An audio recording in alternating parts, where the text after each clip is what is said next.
네, 안녕하세요. 비욘디 구독자 여러분. 오늘도 피부과 전문의 김현진 나왔습니다. 여러분들 너무 제가 이 시간 기다렸고요. 많은 질문 주시면 제가 실시간으로 좀 대답을 해드리려고 하니까 많이 채팅창을 이용해 주시면 좋을 것 같아요. 제가 오늘 가지고 온 주제는 뭐냐면 오늘 날씨 너무 끈적끈적하죠. 습도가 굉장히 높은 여름철입니다. 이 여름철에 우리가 피부를 잘 관리를 해줘야 되는데요. 오늘은 뭐 병원에 가지 않아도 집에서 할 수 있는, 돈을 안 들이고 할 수 있는 피부관리법에 대해서 알려드리려고 하니까 귀를 쫑긋 세우고 들으시면 좋을 것 같고요. 어떤 여름에 어떤 문제가 있고 이 문제들을 어떻게 해결을 해야 하는지에 대해서 설명을 좀 드리도록 하겠습니다. 그리고 이제 자외선이 굉장히 세다는 거 아니까 자외선에 대해서 얘기를 드릴 거고요. 자외선 차단제 어떻게 발라야 되는지 알려드릴 거고요. 그리고 여름철에 진짜 우리를 괴롭게 하는 무좀, 발무좀 때문에 고생하시는 분들 굉장히 많잖아요. 여기에 대해서도 제가 얘기를 드리고자 합니다. 그러면 시작을 해 볼게요. 여름철에는 아무래도 자외선이 굉장히 세죠. 그리고 습도가 굉장히 높습니다. 습도가 높게 되면 장점은 얼굴이 너무 건조해서 땡기던 사람들이 조금 덜 건조하다? 이게 있기는 하지만 평소에 피지가 많은 사람들은 더 괴로운 계절이 될 수가 있습니다. 온도가 1도가 높아질 때마다 피지 분비가 한 10% 정도 많아진다고 하니까 여드름 같은 뾰루지 같은 게 더 많이 날 수도 있고요. 그리고 끈적끈적하다 보면 몸에 이제 수분기가 많아지면서 건조한 건 좋아지지만 곰팡이들이 많이 자랄 수 있는 그런 환경이 조성이 될 수가 있습니다. 그럼 먼저 이 자외선, 우리 피부의 적에 대해서 좀 알아볼까요? 이 자외선에 의한 노화를 우리가 광노화라고 하거든요. 여기 보이시죠? 이 광노화. 광노화는요, 우리 일반적인 노화하고는 조금 다른 패턴을 보입니다.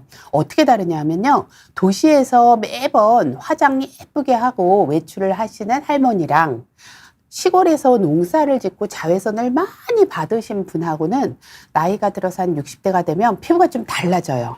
어떻게 달라지냐면 광노화는요, 피부가 굉장히 두꺼워집니다. 두꺼워지고 피부가 이렇게 거칠거칠해져요. 그리고 주름이 굉장히 깊게 팍팍 파이는 거를 우리가 볼 수가 있거든요. 이거를 우리가 광노화라고 합니다. 그러니까 우리가 자연적인 노화는 막을 수가 없겠죠. 하지만 광노화는 100% 차단은 되지 않더라도 어느 정도는 막을 수가 있으니까 자외선은 확실하게 조심하시는 게 좋습니다. 그리고 여름철에 또 우리가 간과하면 안 되는 게 바로 열노화입니다. 이 열노화라는 게 뭐냐면 피부의 온도가 엄청 올라가게 돼요. 그러니까 온도가 이렇게 올라가게 되면 우리 피부 안쪽에 콜라겐하고 탄력섬유 이런 것들이 다 파괴가 되는 게 이 열노화거든요. 그러니까 온도가 높아지면 노화가 되는데 우리가 지금 한번 만져볼까요? 우리 몸의 온도는 한 36.5도 정도가 돼요. 그런데 이 손으로 얼굴을 이렇게 만져보세요. 그러면 얼굴이 차게 느껴지나요? 뜨겁게 느껴지나요? 약간 서늘하게 느껴지는 게 정상적이에요. 그러니까 얼굴의 온도는 한 31.5도 정도? 그러니까 우리 체온, 겨드랑이 체온보다는 낮아야지 정상인데 우리가 햇볕이나 해변가에 갔다 오면 얼굴이 되게 뜨끈뜨끈해지는 거 느껴지죠? 이때는 온도가 많이 높아진단 말이에요. 그러면 노화가 진행이 될 수가 있습니다. 그러니까 여름철에는 자외선 때문에도 노화가 될 수가 있고 이 열은 결국은 뭐 가시광선, 적외선 이것 때문에 이제 노화가 된다고 보는데 온도를 낮춰주는 게 굉장히 중요합니다. 게다가 또 그렇다고 해서 에어컨 많이 틀면 또 피부가 되게 건조해지잖아요. 그러니까 참 어려운 계절인 것 같아요. 저는 또 에어컨 들어가면 냉방병 되게 쉽게 걸리고 되게 추워해서 건조해질 뿐만 아니라 머리도 아프고 되게 힘들더라고요. 그래서 저한테는 여름이 오히려 굉장히 피부한테도 힘들고 컨디션적으로도 굉장히 힘든 계절인 것 같아요. 안과 밖의 온도차가 너무 심해서 정말 힘든 계절인 것 같습니다. 그러면 여기서 이제 질문을 한번 볼게요. 물로 지워지는 선크림도 괜찮나요? 이게 장단점이 있습니다. 물로 지워지는 선크림은 아무래도 피부에는 자극이 훨씬 적을 수가 있어요. 하지만 물놀이를 하거나 하는 경우에는 물로 지워지는 선크림은 아무런 기능을 할 수가 없겠죠. 그래서 물놀이 같은 거 갔을 때는 워터프루프, 워터 리지스턴트라고 되어 있는 그 물에 지워지지 않는 선크림을 쓰시는 게 좋고, 피부가 굉장히 예민하고 나는 얼굴이 쉽게 붉어지고 한다. 그러면 약간 물로 잘 지워지는 선크림을 쓰는 게 좋은데, 기본적으로 선크림을 만들 때는요, 약간 물에 쉽게 지워지지 않는 성분들을 조금 섞기는 합니다. 그러니까 요 제형을 잘 선택을 해 주시는 것이 좋을 것 같기는 하고요. 선크림을 발랐을 때는 반드시 메이크업 지우는 클렌저로 한번 지운 다음에, 그리고 나서 세안을 해주시는 것이 좋습니다. 그 다음에 이제 제니님 질문 한번 볼게요. 안녕하세요. 저는 선크림을 바르면 여드름이 가끔씩 생겨요. 화학 차단제? 이게 안 좋다는데 저는 물리적 차단제를 바르면 얼굴이 너무 하얘져서 안 바르게 되는데 어떻게 해야 될까요? 그러니까 제니님 같은 분들이 생각보다 되게 많으십니다. 그러니까 선크림 바르면 트러블이 생긴다. 여드름뿐만 아니라 얼굴이 붉어진다, 따갑다, 알러지가 올라온다 하시는 분들이 많거든요. 이런 경우에는 사실 물리적 차단제, 징크 옥사이드, 뭐 이런 티타늄 다이옥사이드 이런 것들이 들어간 허옇게 되는 것들이 훨씬 안전하기는 해요. 그런데 이게 허옇게 된단 말이에요.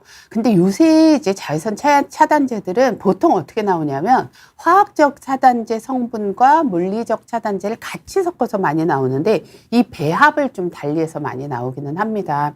그래서 우리 제니님 같은 경우에는 좀 여러 가지를 시도를 해봐야 돼요. 물리적 차단제만 들어있는 거 쓰지 마시고요. 약간 하얘지는 거는 쓰시는 게 중요한데, 이게 또 허옇게 되는 것도 문제고 얼굴이 너무 건조해진다 하시는 분들도 되게 많거든요. 그래서 이거는 어떤 제품이 딱 좋다라고 얘기하기는 참 어렵기는 하고요. 나한테 맞는 거를 찾는 게 정말 중요한 것 같긴 해요. 그래서 저 같은 경우에는 자외선 차단제를 비싼 것도 발라보고 이것도 저것도 다 발라봤는데 쓰는 것만 쓰게 되더라고요. 제가 한 20년 정도 쓴 게 있거든요. 그러니까 나한테 맞다고 모든 사람한테 맞는 거는 물론 아니지만, 제가 비싼 거라고 잘 맞는 것 같진 않아요. 제가 예를 들어서 이제 모 백화점에 있는 브랜드를 한번 그래도 좋다고 해서 써봤는데, 눈 따갑고 눈 시리고 눈을 뜰 수가 없고 눈물 흘리고 눈물 콧물 정말 다 흘린 적도 있거든요. 그 정도로 나한테 맞는 거를 찾아서 그것만 쭉 쓰시는 게 좋을 것 같아요. 그래서 제니님 같은 경우에는 피부과에서 주로 이제 추천하는 거, 그런 것들을 쓰면 좋지 않을까라는 생각을 하고요. 제가 쓰는 자외선 차단제 뭐 궁금하시면 개인적으로 물어보셔도 좋을 것 같습니다. 그 다음에 이제 사무엘님, 해 때문에 피부가 탔어요. 탄 피부가 가만히 두어도 돌아올까요? 사실 대부분은 돌아오는 게 정상적입니다. 우리 인체는요, 대부분 원래 상태로 돌아가려고 하는 힘이 굉장히 세거든요. 그걸 우리가 항상성이라고 하는데, 햇빛을 보고 얼굴이 탔단 말이에요. 근데 그 다음 날도 나가고 그 다음 날도 또 나가고 계속 나가면 하얗게 될 재생이 될 틈도 없이 계속 탄 상태로 유지가 되겠죠. 그러니까 동남아에 계신 분들은 얼굴이 계속 까만 채로 있는 거는 회복이 될 시간이 없는 거예요. 그렇지만 우리나라는 사계절이 있기 때문에 까맣게 된 다음에도 보통 가을, 겨울이면 대부분 돌아옵니다. 하지만 내 원래 타고난 피부 색이 있단 말이에요. 그게 돌아오진 않아요. 그러니까 예를 들어서 황인종인 제가 추운 북극에 산다고 해서 백인같이 되지는 않거든요. 그러니까 흑인이 북극에 가서 산다고 해서 백인이 되지는 않잖아요. 이 원래의 색은 돌아오진 않지만, 원래 색이 변하지는 않지만 내가 갖고 있는 성질은 돌아온다. 그러니까 해 때문에 피부가 탔을 때 해야 되는 거는, 첫 번째, 얼굴이 빨개진 경우에는 그게 얼룩덜룩하게 착색이 될 수가 있어요. 그래서 빨개진 경우에는 온도를 빨리 내리고 재생이 잘 되도록 도와주는 것이 중요합니다. 그 다음에 씻기를 싫어하는 5세 아이 같은 경우에 어떤 선크림을 써야 될까요? 아이가 바깥놀이를 워낙 좋아해요. 그래요. 저도 이제 아이를 키울 때 이것 때문에 좀 많이 싸우고 힘들었던 것 같아요. 일단 바르기도 힘들어요. 바를 때도 애들이 도망 다니고, 선크림뿐만 아니라 로션을 바를 때도 도망 다니고, 씻기는 것도 너무 힘들고. 그래서 저는 아이 같은 경우에는 뭐 메이크업 클렌저로 지우고 뭐 이중 세안 막 이렇게 하는 게 너무 힘들잖아요. 그래서 아이들 클렌저가 따로 있기도 하지만 어른들 세정제 중에서 중성 세안제가 있어요. pH 5.5 정도로 맞춘 게 있는데 보통 아토피 같은 예민한 피부를 위해서 만든 겁니다. 그래서 예민한 어른들도 제가 이 방법을 얘기를 드리는데요. 그냥 이걸로 세안도 하고 메이크업도 지우고, 그러니까 2번을 세안을 하라고 하는 거예요. 그러니까 한 번 꼼꼼하게 지워주고 그걸로 한 번 더 해주고. 그러니까 아이 같은 경우에 이렇게 2번 지우는 거 굉장히 많이 힘들긴 하겠지만 이렇게 목욕탕에 물 받아 넣고 샤워 시키면서 얼굴 그냥 2번 잘 닦아주시면 될 것 같습니다. 이게 제대로 안 닦였다고 그렇게 아이들이 트러블이 많이 생기진 않으니까 크게 걱정을 안 해도 되는데, 이제 건강한 피부는 그렇고 예민한 피부, 아토피 피부는 조금 신경을 써줘야 될 것 같은데, 너무 박박 지우면 또 아토피가 더 안 좋아지는 거 아시죠? 그러니까 적절하게 하는 거, 적절하다는 게 참 어려운 얘기인데 적절하게 해주시는 것이 좋습니다. 다음에 네, 여름에 여러 번 씻게 되죠. 땀이 많이 나서 4번 찬물 샤워도 하는데 많이 씻어도 트러블이 나지 않을까요? 그렇죠. 여름에는 특히 뭐 운동을 하거나 육체 노동을 하시거나 하는 경우에는 땀이 많이 나죠. 이거를 제대로 안 씻으면 오히려 곰팡이 같은 거, 곰팡이가 무좀이 발에만 생기는 게 아닙니다. 몸에도 다 생길 수가 있어요. 목에도 생기고 겨드랑이에도 생기고 이런 배, 트렁크 이런 데도 다 생길 수가 있거든요. 그래서 잘 씻는 것은 중요합니다. 그런데 씻을 때마다 강박적으로 정말 샤워젤이나 그 비누 같은 걸 엄청나게 많이 쓰시는 분들이 있거든요. 이렇게만 안 하시면 돼요. 이 샤워젤은 하루에 한 번만, 그리고 막 때밀이 쓰고 막 그 센 걸로 막 이렇게 하지 마시고 좀 부드럽게, 저는 손으로 닦는 것도 괜찮은 것 같고요. 그 샤워 타월도 좀 부드러운 걸로, 겨드랑이나 사타구니 같은데 이쪽이 발가락 사이 이런 데는 좀 꼼꼼하게 잘 씻어주는 게 좋고요. 팔다리는 피지선이 굉장히 없기 때문에 여기 너무 많이 닦아주면 오히려 피부가 건조해지고 가려움증이 생길 수가 있으니까, 이런 피부 트러블이 생길 수 있으니까 조심하셔야 되고, 4번 찬물 샤워 하셔도 됩니다. 근데 물로만 그냥 간단하게 씻는 거 권장드려요. 그러니까 여름철의 샤워 방법 다시 정리를 해드리면, 하루에 한 번만 비누질을 하시고 너무 세게 하지 마시고 접히는 부위, 땀 차는 부위만 조금 신경 써서 해주시고 나머지 샤워는 그냥 물로만 간단히 해주시는 거 추천드립니다. 그 다음에 이제 주사 피부염입니다. 수분팩을 해도 될까요? 주사 피부염이라는 거, 여기 이제 시청자분들은 조금 생소할지 모르겠는데, 굉장히 흔한 질환입니다. 주사 피부염이 뭐냐면요. 여드름하고 비슷한데 호발 연령은 한 30대, 40대, 50대. 약간 그 여드름 호발 연령보다는 조금 더 나이가 많이 생겨서, 나이가 들어서 생기는 거고요. 좀 뻘겋게 여드름처럼 막 농포도 올라오고 염증도 올라옵니다. 그런데 이게 굉장히 괴로워요. 트러블이 있으니까 유수분 밸런스도 되게 안 맞고, 그다음에 피지도 많은 것 같은데 굉장히 건조하고 땡기고, 그래서 이제 수분팩을 해도 되냐고 많이 지금 물어보신 것 같아요. 수분팩을 하셔도 상관없습니다. 그런데 이제 트러블이 좀 잘 생기는 피부기 때문에 막 이것저것 팩을 너무 시도를 하지 마시고요. 내가 평소에 쓰는 수분 크림 있죠. 이 수분 크림을 그냥 잔뜩 바르고 랩으로 하나, 둘, 셋 하면 눈, 입 이렇게 오픈이 되겠죠. 그거를 수분팩으로 대신하는 게 훨씬 더 트러블을 줄이는 데는 도움이 될 수가 있습니다. 그다음에 귀여미님, 발톱 좀 주볼리아를 4년째 바르고 있는데 낫지를 않습니다. 좋아지기는 했는데요. 어쩌면 좋을까요? 라고 얘기하셨는데요. 4년이면 꽤 열심히 바르신 것 같은데, 주볼리아가 사실은 획기적인 약이기는 해요. 그러니까 논문을 보면 먹는 양만큼 효과가 좋은 바르는 발톱무좀 치료제라고 나와 있어요. 근데 이제 발톱무좀 같은 경우에는 발톱이 자라는 속도가 빠른 사람은 빨리 낫고요.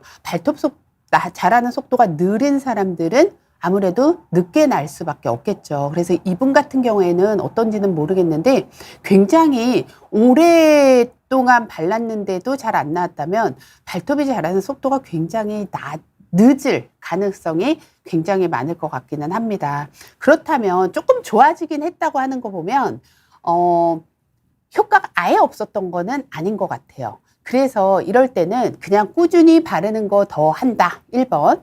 두 번째, 추가적으로 발톱무좀 레이저가 있습니다. 요거를 같이 병행을 하는 것도 한 방법이고, 그다음에 세 번째는 경구 먹는 약까지 하게 되면 훨씬 더 속도가 빠를 수가 있으니까 요 세 가지를 염두에 두시고 치료의 방향을 설정하면 좋을 것 같습니다. 네, 원장님, 화면 속 얼굴이 백인보다 피부가 하얗고 뽀얗신데, 아, 그런가요? 이건 메이크업을 그런 식으로 하셔서 그런가요? 전 사진을 찍을 때 얼굴 톤이 어두컴컴하게 밝게 안 나오는데, 저는 뽀샤시하게 잘 나오는 것 같아서 괜히 부럽네요. 정말 진심 부러워하실 필요가 없습니다. 왜냐하면요, 저는 진짜 피부가 까만 사람이에요. 그래서 화장을 할 때도 조금 톤을 밝게 하려고 노력을 하는데, 연예인들, 피부 너무 좋아. 정말 저 사람은 너무 예쁜 것 같아. 라고 생각하시는 분들 많잖아요. 근데 실제로 피부가 안 좋은 분들 굉장히 많거든요. 연예인들, 지금도 그렇고요. 저도 그렇고요. 화장빨하고요. 제일 큰 게 저는 조명빨인 것 같아요. 그래서 지금 이제 쥐님이 질문을 하셨지만, 우리 쥐님 같은 경우에도 조명빨 되게 세게 하고요. 화장 좀 환하게 하면요. 하얗게 뽀샤시하게 나오기 때문에 절대로 부러워하실 필요가 없습니다. 그래서 저도 이제 어느 각도에서는 되게 얼굴이 칙칙해 보이고 그러는데 그게 조명빨이 저는 제일 큰 것 같아요. 그래서 제가 이제 사석에서도 얘기를 하는데 이거 여기서 얘기해도 되나 모르겠는데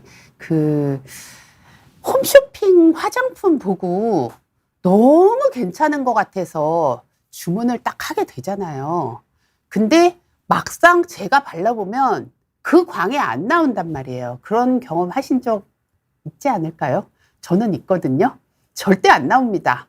그게요, 이 홈쇼핑 그 화장품 판매를 할 때는요, 진짜 더 조명빨을 세게 하고요. 심지어 여기 반사판도 있어요.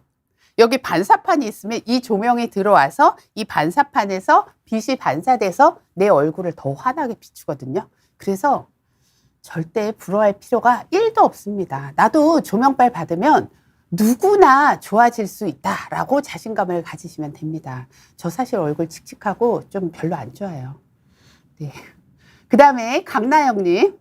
안녕하세요. 팔에 점 찍어 놓은 듯한 연한 갈색이 여러 개 생겼는데 무엇일까요? 이게 뭐 직접 봐야겠죠. 이렇게 질문을 주시면 딱 진단을 정확하게 내리기는 심하게 어렵고요. 실제로 본다 하더라도 이 점이 약간 이상하게 생겼다 하는 경우에는 조직 검사를 통해서 우리가 진단을 하기도 해요. 하지만 그래도 이제 구독자분들에게 제가 가장 흔한 질환을 얘기를 드릴게요. 팔에 점 찍어 놓은 듯한 연한 갈색이 가장 많은 게 특히 여름철에는요. 일광 흑자라는 게 가장 많습니다. 우리가 해변가 갔다 온 다음에 이렇게 등이나 팔 같은데 점점점점 갈색으로 땡땡땡땡 생기는 경우가 꽤 있는데 이게 이제 햇빛 때문에 생기는 일광 흑자라는 거, 잡티같이 생기는 거거든요. 그래서 이거는 사실 예방이 되게 중요해요. 그래서 이제 해변가 놀러 갈 때는 래쉬가드 같은 거 꼭 해주시는 것이 좋아요. 햇빛을 막아주는 것이 굉장히 중요하고, 그리고 이게 생겼을 때 처음에는 사실은 좀 빨갛게 생기는 경우가 많거든요. 빨갈 때 빨리 약을 바르던지 그렇게 해서 가라앉혀주는 게 굉장히 중요하고, 까맣게 생겼으면 이게 겨울을 지내면서 그냥 좋아지는 사람도 있고 이게 내 걸로 남는 사람도 있어요. 근데 얼굴의 잡티하고 몸의 잡티는 굉장히 다른 게 치료에 대한 반응이 굉장히 다릅니다. 얼굴은 치료를 했을 때 빨리 재생이 되고 회복이 되는 데 비해서 몸은 재생이 잘 안 돼요. 그리고 레이저를 했을 때 레이저에 대한 상처 때문에 또 부작용이 생길 수가 있기 때문에 강도를 또 높게 못 하거든요. 그래서 이런 것들이 생겼다면 뭐 레이저를 통해서 살살살살 여러 번에 걸쳐서 하는 거 한 가지 방법. 그 다음에 두 번째는 그냥 일단 이 겨울에는 좀 지켜본다. 가장 중요한 거는 예방이다라는 거 잊지 않으셨으면 좋겠습니다. 그 다음에 또 궁금한 게 있다고 하셨는데요. 여드름 피부였고 아시스픽 흉터가 아니라 아이스픽 흉터가 같습니다. 아이스픽 흉터가 있습니다. 선크림을 오일프리로 발라야 하나요? 여드름 피부였고 옛날에 여드름이 이제 많이 났었고 이게 이제 흉터가 많이 남아 있는 것 같은데요. 선크림은 오일프리로 바르는 것이 당연히 좋습니다.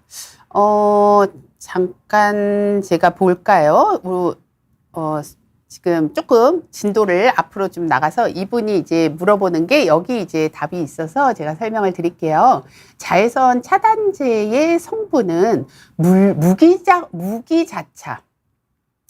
그러니까 피부에 보호막을 씌워서 UVA, UVB를 반사를 시켜주는 거고요. 이제 유기자차라는 거는 화학적 차단제인데, 그러니까 왼쪽 거는요, 우산처럼 반사를 시켜줘 버리는 거예요.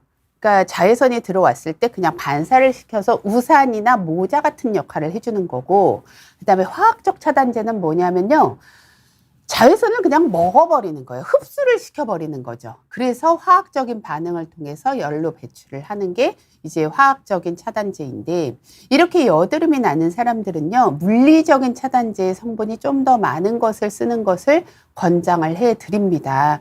그리고 이제 SPF는 50하고 PA3+ 저는 쓰는 거를 많이 권장을 해드려요. 뭐 어떤 의사 선생님, 이거는 뭐 의사 선생님들마다 전문가마다 약간의 견해 차이가 있기는 한데 15, 20을 뭐 평소에 바르고 야외 활동을 할 때 50을 발라라 라고 하는데 저는 개인적으로 그냥 오늘도 50의 PA3+를 바르고 나왔고 항상 그렇게 쓰고 심지어 야외 활동을 할 때는 뭐 100짜리를 쓰기도 합니다. 그리고 이제 제일 마지막으로 여기 써놓은 거 요게 이제 중요한 건데요. 로션 타입, 크림 타입, 스틱 타입, 스프레이 타입 이렇게 이제 크게 네 가지로 나눌 수가 있잖아요. 이렇게 아이스픽 흉터가 있고 예전에 여드름이 났었고 그다음에 지금도 약간 유분이 많이 흘러 나는 좀 번들번들거려 개기름이 흐른다 하는 경우에는 로션 타입을 권합니다. 그리고 나는 피부가 너무 건조해. 그런 경우에는 크림 타입을 쓰시는 게 좋고요.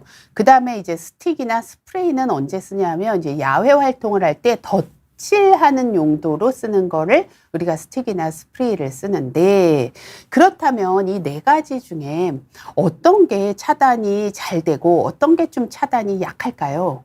그래서 예전에 제가 이제 방송을 하면서 실험을 한 게 있었어요. 스프레이가 정말 차단이 별로 안 됐습니다. 그러니까 스프레이는 장점이 손에 좀 묻지 않고 팔 같은데 이렇게 바르고 다리 같은데 몸 같은데 아이들 이제 많이 발라주잖아요.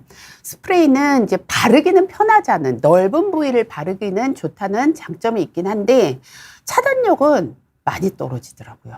그래서 스프레이를 바를 때는 아주 자주 발라주는 거를 염두에 두시는 게 좋기는 하고요. 저는 크림 같은 거를 바르고 덧바르는 용도로만 쓰시는 게 좋을 것 같아요.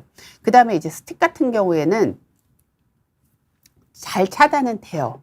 잘 차단은 되는데 이제 또 문제가 뭐냐면 꼼꼼하게 바르기가 쉽지가 않습니다. 특히 이제 굴곡진 부분, 코 옆이나 이런 데는 좀 바르기가 어려워서 이렇게 넓은 부위, 그래서 등 같은데, 팔 같은데 그냥 스틱으로 하기가 좋지. 스틱은 그래서 그냥 얼굴 같은데 이것도 덧칠하는 용도로 쓰시는 게 좋을 것 같고요. 그래서 이제 로션이나 크림 타입을 권하는데 로션이 조금 더 빨리 지워지고 크림이 좀 더 오래 지속이 되는 경향이 있었습니다. 그러니까 요거는 참고로 하시고요. 뭐 크림이 좋다고 해서 개기름이 막 줄줄 흐르는데 크림을 많이 바르고 이럴 필요는 없는 것 같고요. 로션 타입을 쓰되 좀 자주 바르는 거 추천을 드리고 싶습니다. 그러면 다시 한번 가볼까요? 질문으로 가겠습니다. 질문. 네.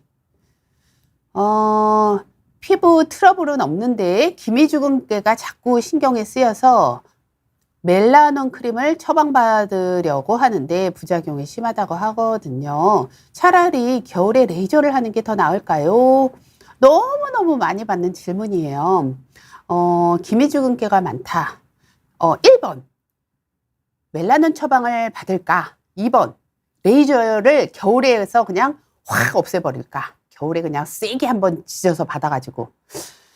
1번 질문에 대해서는 멜라논 크림은요, 3가지 복합 제제입니다. 일단 하이드로퀴논이라 그래서 멜라닌 색소를 없애주는 성분. 두 번째 성분은 우리 스티바이라고 비타민 A 크림 많이들 알고 있죠. 그러니까 각질을 이렇게 벗겨내주는 성분. 세 번째 성분은 스테로이드예요. 스테로이드 바르면 진짜 무서워 라고 생각하시는 분들 많잖아요. 단기간 쓰는 거는 상관이 없지만 장기간 쓰는 거는 스테로이드가 안 좋은 거는 당연히 아시죠. 그런데 이 3가지 복합 제제를 이제 멜라논 크림의 성분인데 오래 쓸 수 없겠죠. 저는 그러니까 오래 쓰는 거 권하지 않습니다. 왜냐하면 스테로이드 때문이에요.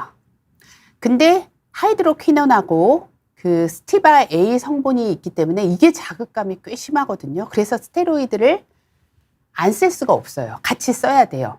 그래서 저는 이거를 언제 주로 처방을 하냐면 해변가를 갔다 와가지고 갑자기 기미가 많이 올라왔다 하는 경우에 한 달 이내만 쓰고 끊으라 그래요. 그리고 이거는 또 자극이 그래도 있는 사람, 스테로이드가 있지만 그래도 자극이 있는 사람은 자극이 있기 때문에 자기 전에 한번 바르고 반응을 봐야 돼요. 얘가 괜찮은지, 내 피부에 맞는지. 아주 소량으로 시작해서 조금 바르고 그 다음에 조금 더 바르고 양을 좀 늘려서 발라준다. 그 다음에 뭐 계속 바르라고 하는 의사 선생님도 있다고는 하는데 저는 한 달 이상은 안 발랐으면 좋겠다라는 거고. 그래서 멜라논 크림은 그렇게 급할 때 비상용으로 쓰는 크림으로 저는 주로 처방을 하고 있고 얘는 처방전이 있어야지만 살 수 있는 크림입니다. 그 다음에 이제 두 번째, 겨울에 레이저를 그냥 세게 해가지고 없애버릴까? 그것도 사실은 비추천이에요. 이게 이 색소라는 거는요, 그냥 한 번에 확 없애기가 쉽지 않습니다. 요즘 이제 유튜브 같은 데 보면 한 번에 없애는 레이저라고 굉장히 홍보를 과장되게 하는 선생님들도 많아요. 저는 그걸 보면서 피부과 전문의로서 약간 우려가 되긴 하는 게 그 레이저로 그렇게 잘 쉽게 없어지는 거라면 다른 레이저로도 쉽게 없어집니다. 왜 그러냐면 그런 색소들은요, 표면에 있는 색소들이에요. 표면에 있는 색소들은 어떻게 해도 어느 정도 트레이닝을 받은 의사 선생님이라면 쉽게 없앨 수가 있어요. 특히 주근깨 같은 경우에는 잘 없어져요. 하지만 기미 같은 경우는 그렇게 했다가는 단기간 한 달만 좋을 수 있어요. 한 달 좋다가 이제 안에서 스물스물 색소가 올라오면서 오히려 더 진해지는 거를 경험을 할 수가 있기 때문에 겨울에 그냥 한 번에 없애는 레이저는 조금 우리가 조심해야 되는 경향이 있고요. 저는 색소 레이저를 오늘 저 쉬는 날이거든요. 오후에 가서 할 예정이에요. 여름에도 할 수 있는 낮은 파워의 에너지로, 그러니까 딱지 않은 레이저는 여름에 해도 전혀 상관이 없습니다. 그러니까 레이저를 여름에 하면 안 된다라는 속설이 왜 생겼냐면요. 그 옛날에 전파는 레이저밖에 없었어요. 박피 레이저. 이렇게 깎아내고 빨갛게 되면 햇빛 받으면 그게 까매지거든요. 그래서 그런 레이저들만 좀 조심하시면 되지, 그냥 색소 레이저 하고 나서 내일 화장 다 할 수 있고 뭐 저녁 약속 갈 수 있는 레이저는 언제든지 저는 꾸준하게 하는 거가 훨씬 더 중요한 것 같아요. 그래서 저는 오늘 오후에 가서 레이저 하고 저녁 약속도 있거든요. 저녁 약속 가는데도 아무 지장이 없습니다. 그러니까 이씨 집안님한테 제가 부탁드리고 싶은 거는 멜라논 크림은 한번 사용은 해보되 너무 오래는 쓰지 말고 이제 적응 기간을 가져라. 겨울에 싹 레이저로 내가 없애버려야지 하기보다는 색소는 꾸준하게 관리하는 게 좋다. 그렇다면 멜라논 크림 대신 사용할 게 무엇이 있냐라고 물어본다면 비타민C 크림이나 비타민C 세럼 같은 거 꾸준히 쓰는 게 더 안전하지 않을까라고 생각을 합니다. 다음 질문도 한번 볼게요. 네. 스틱은 볼에만 받는다 그러고 알겠습니다. 그러면 우리 진도를 또 나가 볼게요. 여기 앞으로. 네. 아까 이제 이 자외선 때문에 또 고민하시는 분들이 있어요. 이게 햇빛 알러지 때문에 고생하시는 분들이 굉장히 많습니다. 이 햇빛 알러지는요, 생각보다 되게 많아요. 햇빛 알러지가 생기는 부위가 이제 얼굴, 목, 그리고 팔 있는데. 그리고 아까 잠깐 얘기했지만 주사 피부염도 햇빛 때문에 굉장히 심해질 수가 있고요. 그 다음에 이제 50대, 60대 갱년기가 되면 햇빛에 의해서 얼굴에 열이 나고 홍조가 심해지는 분들도 굉장히 많거든요. 그래서 이 홍조도 햇빛 때문에 심해진다라는 거를 좀 알고 계시는 게 좋을 것 같아요. 그래서 저 몇 년 전인가 여기 비욘디에서 저의 자외선 차단을 어떻게 하는지 한번 집에서 진짜 시연을 보여달라 그래서 이제 만든 영상이 있었는데, 저 진짜로 그렇게 하고 운동을 해요. 저 그저께 일요일 날 등산도 갔다 왔는데 마스크팩을 착 하고, 그 다음에 이거 다 쓰고, 모자책 쓰고, 긴팔 긴바지.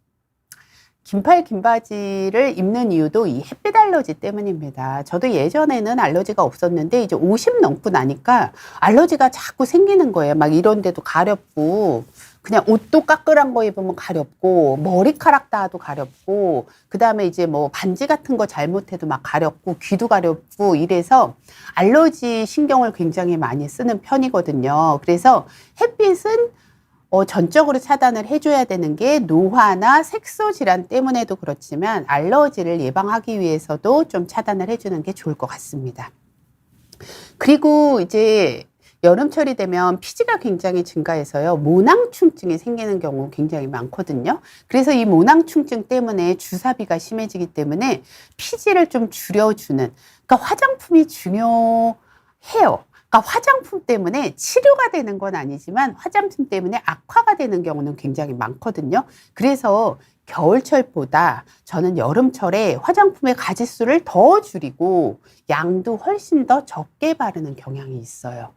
그러니까 저 화장품 쓰는 거 보면 오늘 아침에 바른 거 얘기를 해드릴게요. 그냥 스킨 그냥 칙칙칙 한번 뿌리고, 그 다음에 제가 아무래도 색소 신경이 쓰이니까 비타민C 세럼 살짝 발라주고, 그 다음에 크림 얇게 바르고 선크림 바르고 화장하고, 요게 이제 끝입니다. 생각보다 굉장히 간단하죠. 막 프라이머니 뭐니 이런 것들, 막 얼굴이 저는 두껍게 화장이 되는 것도 싫어서 그런 것도 많이 안 바르고요. 잘 때는 선크림 전 단계에서 끝나는 거죠. 아이크림도 잘 안 바릅니다. 아이크림 대신 좀 꼼꼼하게 제가 쓰는 크림을 눈가에 좀 신경 써서 좀 발라주고, 대신 오늘은 우리 구독자님들한테 잘 보이려고 눈화장을 조금 세게 했는데요.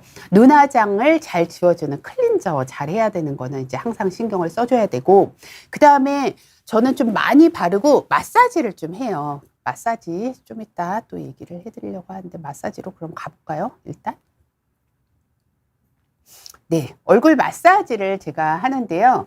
얼굴 마사지를 자기 전에 하는 방법을 그냥 루틴을 알려드릴게요. 이제 낮에 날씨도 더웠고 에어컨 바람 때문에 지친 나의 피부에 좀 수분을 좀 잘 공급을 해줘야 되는데, 크림을 좀 잔뜩 바르고 나서 먼저 이제 뭐 두 번째, 세 번째 손가락으로 요 눈썹부터 이렇게 해서 마사지를 좀 해줘요. 그 다음에 여기서 딱 한번 눌러줍니다. 그럼 시원해요. 그 다음에 제가 제일 중시하는 게 턱 라인. 턱 라인을 여기를 꽉꽉꽉꽉 눌러주면서 올려줍니다. 그리고 여기서 또 딱 끝나요. 엄청 시원합니다. 그러니까 눈에서 해서 여기 관자놀이 눌러주고, 아래에서 올려주면서 여기 눌러주고, 여기 푹 들어간 데 있거든요. 확 눌러주고, 그 다음에 마지막으로, 그러니까 3단계예요. 1단계, 2단계 알려드렸죠. 3단계는 여기 목빗근, 흉쇄 유돌근이라고 하잖아요. 목빗근을 쫙 해주면서 요 귀 뒤에 여기를 딱 눌러줘요. 그럼 되게 시원해요. 여기. 이렇게 마사지를 좀 해주게 되면요, 음, 되게 시원하고 이 얼굴의 혈액순환하고 림프순환을 도와주면서 붓기도 많이 빠질 수가 있어서 좋아요. 근데 이거를 할 때요, 오일 같은 거 섞어줘서 해도 되고, 크림 같은 거를 좀 잔뜩 바르고 막 마사지를 해주시고, 그 다음에 그게 너무 많이 남아있는 게 싫으면 그 티슈로 한번 쫙 닦아내고 주무시면 좋습니다. 괜찮죠? 그래서 오늘 이 마사지 제가 꼭 알려드리려고 했고요. 그다음에 소니님 질문, 등산 같은 야외 활동을 할 때 선크림도 바르고 추가적으로 모자나 마스크 써줘야 되나요? 당연하죠. 저는 엄청나게 신경을 많이 씁니다. 선글라스도 끼고요. 선크림 외출 때 항상 바르는데 그래도 여름철에 계속 탄다. 여름철에도 계속 탑니다. 저는요, 선크림을 정말 2중, 3중 덧바르고, 그리고 이렇게 막 정말 시골 할머니들 일할 때 이렇게 손수건, 두건 같은 거 쓰잖아요. 그런 것도 쓰고, 모자 쓰고 하는데도 탑니다. 그러니까 자외선을 100% 차단은 할 수 없다라는 거예요. 그렇게 하고 나서 그래서 비타민C 세럼 같은 거 열심히 바르고 이제 관리하고 저는 레이저를 해주는 거예요.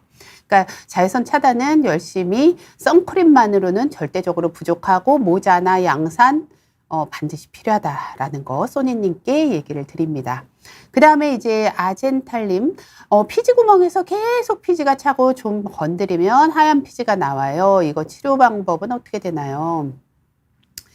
저 여기 제 피지 구멍이 있거든요. 이 화면에는 잘 보이지 않는 것 같은데, 저도 여기서 이제 짜면 막 하얀 피지 같은 게 나오는데, 이거를 계속 짜게 되면 끝이 있을까요? 없을까요? 내 몸에서는 계속 피지가 만들어지기 때문에 끝도 한도 없이 계속 나올 수가 있습니다. 그래서 그냥 이거를 막 짜지 마시고요. 오히려 구멍이 더 커지고 계속 찰 수가 있으니 정신경이 쓰이면 여드름 약 있죠. 요즘 피부과 가면 처방받는 약들이 있습니다. 그런 것들을 좀 찍어서 바르고 주무시면 그래도 피지가 덜 차는 효과가 있으니까, 안 차는 건 아닐 거예요. 그리고 모양이 어떻게 생긴지는 제가 지금 안 봐서 모르겠는데 차라리 그냥 약을 좀 바르시는 거 권해드리고 싶어요. 자꾸 건드리면 오히려 덧나고 안 좋습니다.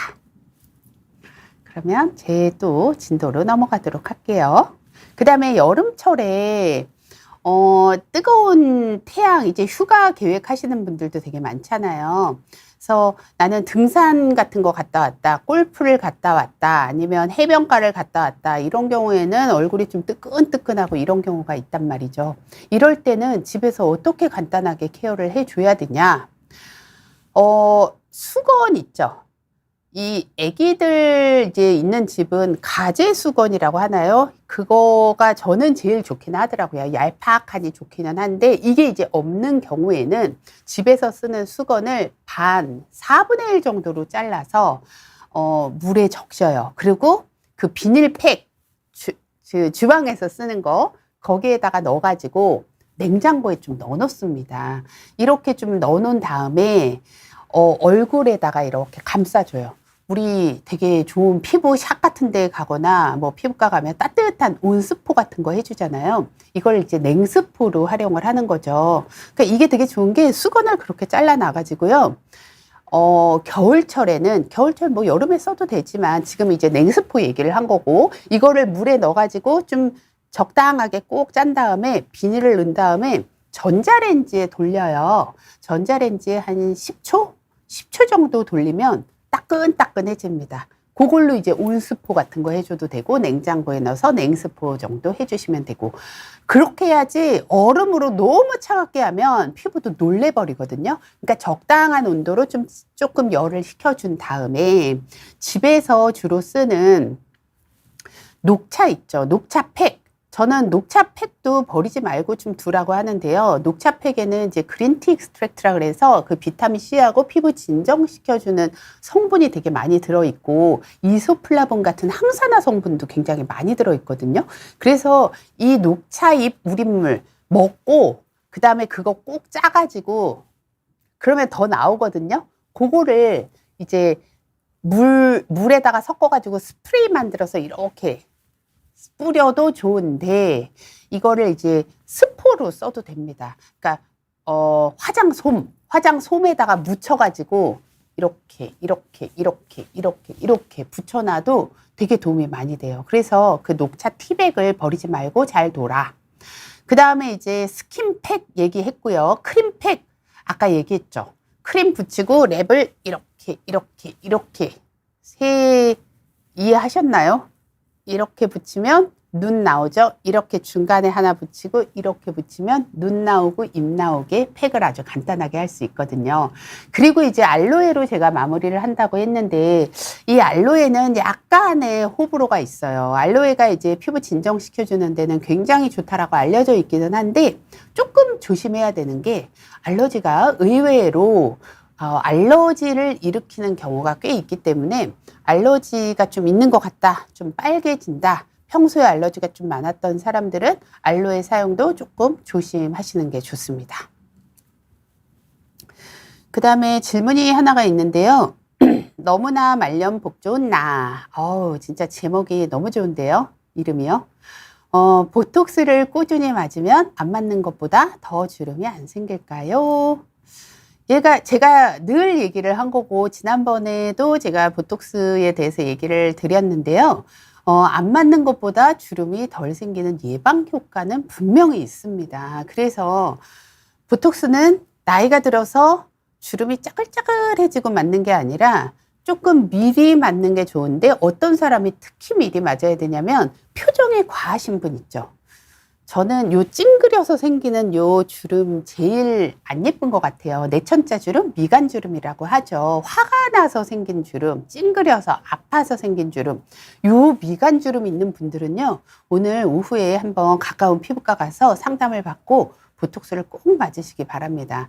그러니까 어른들 같은 경우에 이마 주름을 없애려고 이마를 과도하게 맞으면 주름은 없어지지만 눈이 되게 무거울 수가 있기 때문에 약간 조금 조심스러운 부분이 있는데요. 미간 주름 같은 경우에는 저는 꼭 없애라고 얘기를 하고 이게 좀 덜 생기면 말년에 복이 더 많이 들어오지 않을까라는 생각도 듭니다.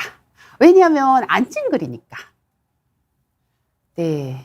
그래서 보톡스에 대해서는 보톡스에 관심이 진짜 많으신 것 같고 우리가 시술을 할 수 있는 그 벽도 그렇게 높지가 않으니까 제가 다음에 보톡스의 효과를 좀 오래 지속시키는 방법 여기에 대해서 한번 준비를 해보도록 할게요.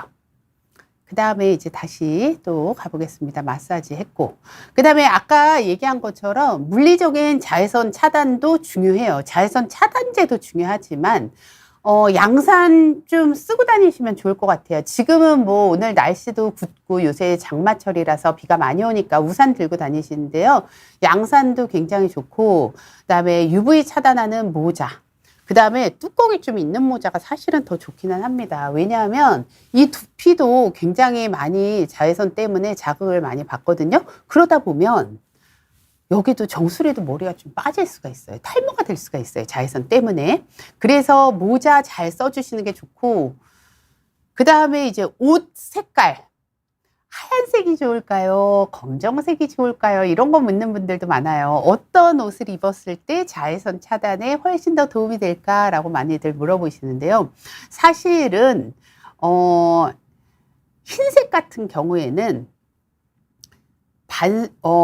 반사는 잘 시킨다고 합니다. 반사를 시켜서 흰색이 좋기는 한데 이 검정색은 너무 이제 열을 받으니까 온도가 올라가기 때문에 안 좋다. 그래서 가장 좋은 색깔은 파란색이라고 하는 우리 실험 결과가 있었어요. 그러니까 파란색은 적당하게 반사도 시켜주고 그러니까 흰색은 뭐가 나쁘냐면 반사를 시켜서 오히려 뭐 가까운 피부를 더 타게 한다. 뭐 손등을 타게 한다. 뭐 얼굴을 타게 한다. 뭐 이렇게 얘기를 하기도 해서 검정색은 너무 덥고 파란색이나 녹색 이런 옷이 훨씬 여름에 시원하면서 자외선 차단도 잘 된다고 합니다. 그리고 이제 손수건 같은 경우에도 저는 면손수건 들고 다니면서 이제 이렇게 쓰기도 하고 땀도 닦기도 하고 자외선을 가리는 용도로 사용을 하고요. 운전을 할 때 장갑을 끼고 하거든요. 왜 그러냐면 손에 검버섯이 진짜 많이 생겨요. 그리고 손에 생기면 아까 얘기했죠. 얼굴보다 몸에 생기는 경우가 훨씬 더 치료가 어렵다고 얘기를 드렸잖아요. 그래서 이런 자외선 차단은 반드시 필요한 걸로 보입니다. 그러면 또 넘어가 볼게요. 그 다음에 이제 잠깐 아까 두피 얘기를 했는데요. 두피 마사지 진짜 잘 해주는 게 좋은데 이 두피 마사지를 위해서 오늘 아침에도 저는 했습니다. 빗질 열심히 하기. 빗질하고 그 다음에 여기 이렇게 좀 눌러주는 거. 그 다음에 이제 커피 찌꺼기는 뭐냐면 우리 원두커피 같은 거 먹고 커피 찌꺼기 그냥 버리는 경우 많잖아요. 이거를 두피 마사지를 하는데 활용을 하면 좀 좋다라는 논문 보고가 있어요. 그래서 요새 카페인 함유된 그런 샴푸들도 탈모 샴푸로 많이 나와 있는데요. 집에 있는 커피 찌꺼기 활용해서 조금 하고 잘 헹궈주는 게 좋을 것 같고, 식초물은 뭐냐면 옛날에 우리 어른들은 린스 대신 식초물 많이 이용했거든요. 그래서 대야에다가 뭐 한두 방울 좀 떨어뜨려 가지고 머리 결 좀 부드럽게 해주는 거. 식초가 약간 산성이 있으니까 각질 좀 정돈해 주는데 도움이 되니까 너무 많이는 하지 마시고 아주 조금만 해서 좀 부드럽게 해주시면 더 좋을 것 같습니다. 그러니까 린스에다가 식초를 살짝 넣어서 하는 것도 한 방법이 될 수 있을 것 같아요. 그 다음에 이제 발로 넘어가 볼게요. 여름철에 발 관리가 진짜 중요해요. 여자분들 같은 경우에는 이제 매끈한 발을 원하고, 이제 남자분들 같은 경우에는 좀 청결한 발, 무좀이 없는 발을 원하는데, 한 가지 신발만 계속 신고 다니시는 분들은 뭐 비용이 들더라도 신발을 하나 더 장만을 하는 게 좋습니다. 왜냐하면 땀이 차면 거기에 계속 무좀균이 살고 내 발하고 계속 내통을 할 수가 있기 때문에 특히 이렇게 장마철에는 매일매일 신발을 좀 갈아 신어주는 게 좋아요. 그리고 좀 잘 말려주시고 신문지 같은 거 넣어놓으면 그래도 훨씬 더 드라이업 될 수가 있으니까 이렇게 해주시고, 그 다음에 여자분들 같은 경우에 딱딱한 슬리퍼나 딱딱한 샌들 신고 다니시는 분들 많아요. 저도 옛날에 그렇게 했고, 그 다음에 이제 뭐 하이힐 같은 것도 많이 신는데 이제는 저는 운동화만 신고 다닙니다. 이제 방송을 할 때도 정말 방송할 때 그때까지 운동화 신고 있다가 딱 촬영장에 들어갈 때 구두로 갈아 신지 정말 오래 못 신는 이유가 뭐냐면 그 티눈이나 굳은 살 이런 것들이 이게 심해져요. 딱딱한 신발을 신게 되면. 그래서 집에서도 푹신한 슬리퍼를 신거나 양말을 신어야지, 안 그러면 발이 너무너무 거칠어져요. 딱딱해지고. 그래서 양말, 푹신한 신발 중요하다라는 거 꼭 얘기를 드리고 싶고, 제가 또 요새 푹 빠진 게 발지압인데요. 이거 인터넷에 보면 발지압하는 거 되게 많이 팔거든요. 뭐 제가 쓰는 지압봉은 사실은 아니기는 한데 오늘 화장을 하면서도 발지압을 하면서 화장을 해요. 그러면 너무너무 시원하고 발가락 운동 같은 것들도 하게 되면 온몸의 순환이 잘 되면서 몸이 좀 개운해지는 느낌? 뭐 등산이나 운동 많이 하고 온 날도 발바닥 풀어주는 게 정말 도움이 많이 되더라고요. 그 다음에 이제 또 질문을 볼게요. 미용이랑 턱관절로 턱이랑 측두근에 보톡스를 맞는데요. 측두근이랑 교근이랑 왼쪽이 더 발달이 되어 있고 맞은 지 좀 되었습니다. 왼쪽 근육이 먼저 커집니다. 시술할 때 턱 50유닛, 측두근 100유닛을 맞는데 좌우 맞는 용량을 다르게 할 수 있나요?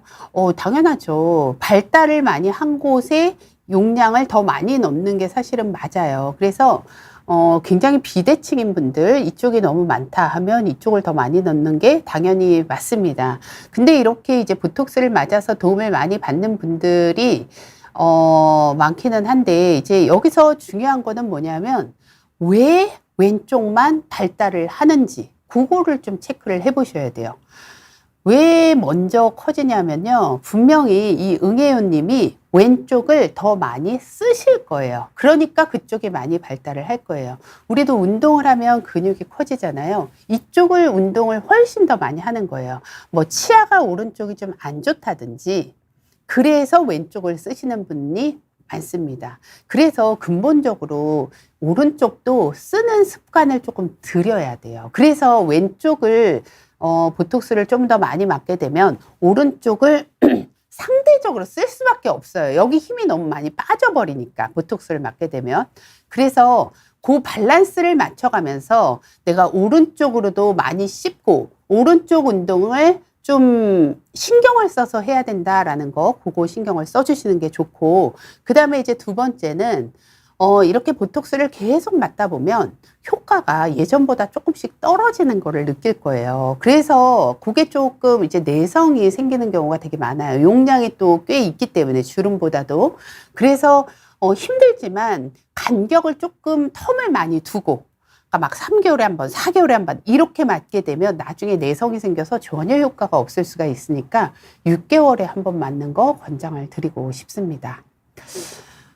아니, 시간이 이렇게 금방 가다니 놀라워요.